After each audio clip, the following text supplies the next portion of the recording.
बिस्मिल्लाहिर्रहमानिर्रहीम। उम्मीद है आप सब खैरियत से होंगे। जैसा कि आप जानते हैं, हमारे नबी करीम सल्लल्लाहु अलैहि वसल्लम तमाम जहानों के लिए रहमत बनकर आए। आप सल्लल्लाहु अलैहि वसल्लम इंसानों पर और जानवर पर भी रहमत शफ़क़त फरमाते। शब कदर एक मुक़द्दस रात है। इस बरकत वाली रात को उर्दू और फ़ारसी में शब कदर और अरबी में लैलतुल कदर कहा जाता है, क्योंकि अरबी में लैल के मायने रात के हैं और कदर के मायने अरबी में बुजुर्गी, अज़मत, बड़ाई और इज़्ज़त के हैं। लैलतुल कदर रमज़ानुल मुबारक महीने की मुबारक रात है। हज़रत अनस रज़ियल्लाहु तआला अन्हु से रवायत है कि हुज़ूर सल्लल्लाहु अलैहि वसल्लम ने फरमाया, बिलाशुबा अल्लाह ताला ने लैलतुल कदर मेरी उम्मत ही को अता की है। इससे पहले किसी उम्मत को ये नहीं मिली।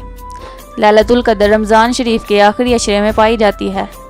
इसमें इबादत करने का बहुत ज़्यादा सवाब है। हज़रत आयशा सिद्दीक़ा रज़ियल्लाहु तआला अन्हा से रवायत है कि हुज़ूर सल्लल्लाहु अलैहि वसल्लम ने फरमाया कि रमज़ानुल मुबारक के आखिरी अशरे की ताक रातों में शब कदर को तलाश करो। इस रात को लैलतुल कदर या शब कदर कहने की कई मुख्तलिफ वजूहात हैं।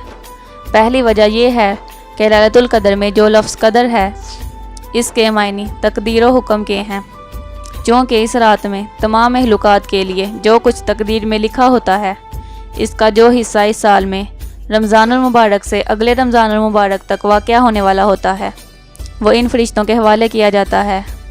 इसलिए इस रात का नाम लैलतुल कदर रखा गया।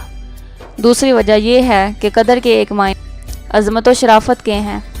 हर शख्स इसके नज़दीक बहुत बुज़ुर्ग और मर्तबा वाला है।